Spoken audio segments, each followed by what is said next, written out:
Hey now, it's Sunday, last day of February.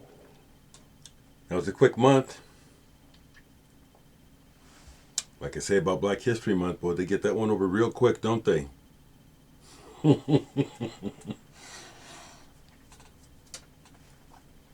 I'm just gonna blabber for a few seconds. I have some stuff to review. I'm still absorbing it. Discus Music sent me some new stuff. I really like that label, Discus. It's a good challenge because there are some sensibilities that that challenge mine with the way that folks over there are hearing this music, and so sometimes things that it's a very good label, but it takes me a minute sometimes to catch what they've released. So I'm getting to those. I've noticed on the two review videos just what I expected, which is no big deal, but it's why I don't label my videos.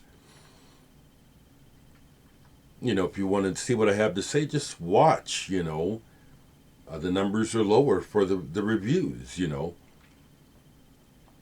And you just never know what might happen in a video when it's not labeled. So that's why I'm going to do some more. The next Discus reviews will be marked as review videos. But I expected that. No big deal, right? None. I watch a lot of documentaries, and last night I watched the documentary about Shoals, the famous studio, and Rick Hall.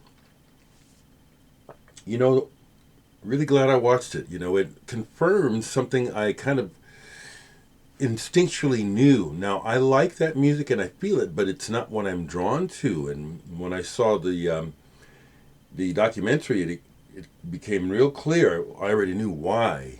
This is not the music that I'm drawn to. This mud, gut bucket, down in the country kind of feeling. I know the feeling well.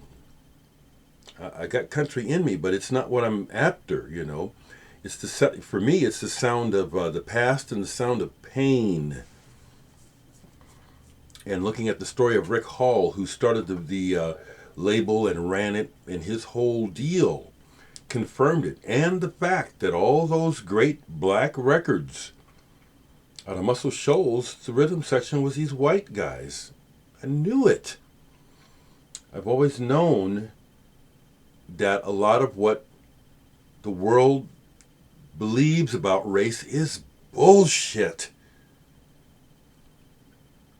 And this whole notion of where soul comes from, it's like people just don't fucking know.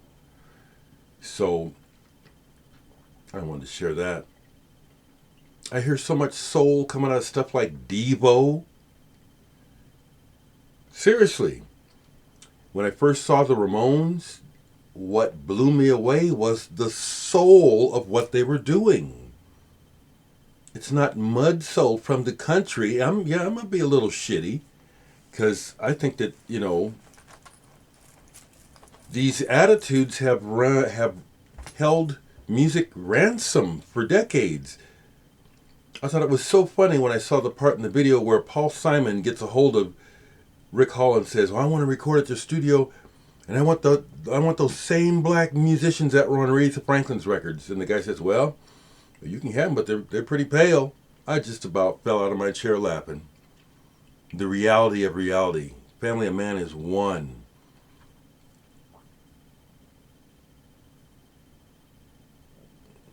You know what I'm saying?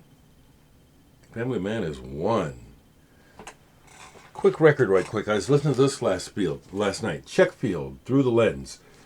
This is a duo who ended up on the American Gramophone label.